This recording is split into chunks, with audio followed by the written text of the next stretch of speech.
Dan kami juga sudah menanggapi beberapa hujah-hujah dari para ustaz-ustaz seperti Al-Ustaz Abdul Somad juga ketika menyampaikan dalil pembuatan makanan di hari pertama sampai hari ketujuh. Kami juga sudah bantah itu mengenai asar Taus bin Kaisan al-Yamani. Kemudian hujah yang dipakai oleh Al-Ustaz Idrus Ramli juga mengenai dalil pembuatan makanan untuk yang tahlil di hari pertama sampai hari ketiga yang memakai asarnya Umar, itu juga sudah kami bantah ya. Al-Ustaz Idrus Ramli menyebutkan bahwa dalilnya ini adalah perkataan Umar yang menyebutkan falamma ta'ina amara Suhaiban an yusalliya bin nasi wa yut'imahum salasata ayyamin hatta yajtami'u ala rajulin. Nah, asar ini mereka jadikan hujah bahwa pembuatan makanan di hari pertama sampai hari ketiga adalah ini. Nah, padahal asar ini tidak berbicara membuat makanan untuk yang tahlil atau membuat makanan untuk yang takziah, tidak. Asar ini memerintahkan ketika Umar ditusuk, kan beliau sudah mau meninggal dunia. Kemudian orang-orang rapat.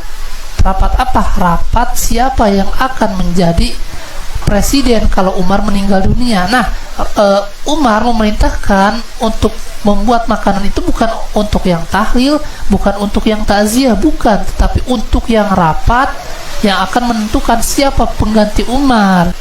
Nah, itu kan Umar masih hidup, jadi keliru sekali jika disebutkan bahwa asar tersebut dijadikan hujah untuk bahwa pembuatan makanan di hari pertama sampai hari ketiga hujahnya ini adalah perkataan Umar. Itu sangat keliru sekali ya.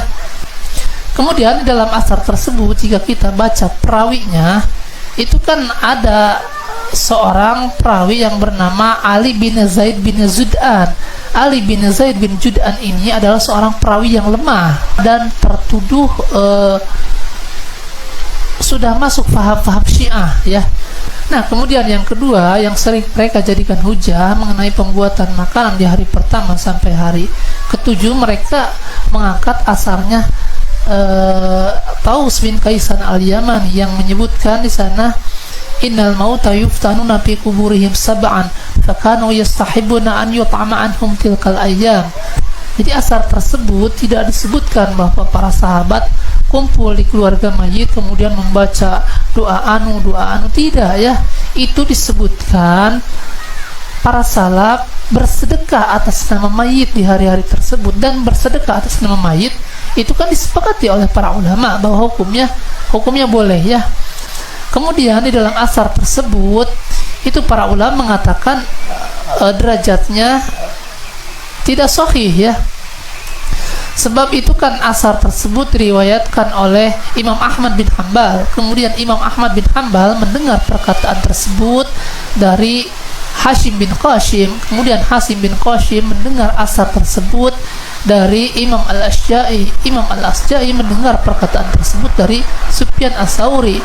Nah, apakah Sufyan mendengar dari Taus bin Kaisan al-Yamani? Ini yang dibahas oleh para ulama.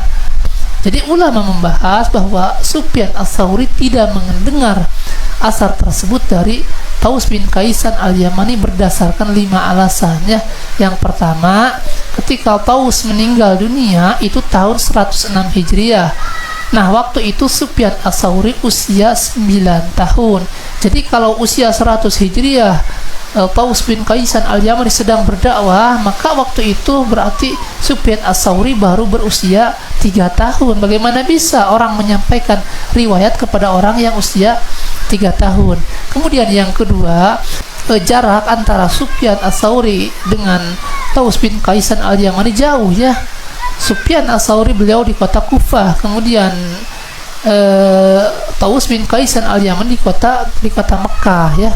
Kemudian alasan yang ketiga, ketika Sufyan As-Tsauri keluar dari kota Kufah menuju kota Mekah itu ketika usia beliau 40 tahun.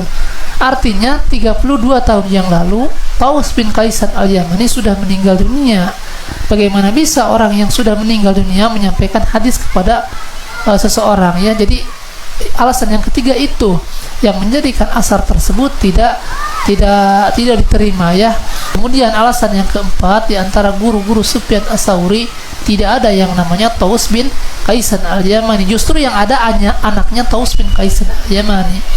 Kemudian alasan yang kelima, di antara murid-muridnya Taus bin Kaisan Al-Yamani tidak ada yang namanya Sufyan Ats-Tsauri. Nah, jadi berdasarkan penjelasan tersebut bahwa asar tersebut tidak bisa dijadikan hujah karena terputus antara Sufyan Ats-Tsauri dengan Taus bin Kaisan Al-Yamani, ya.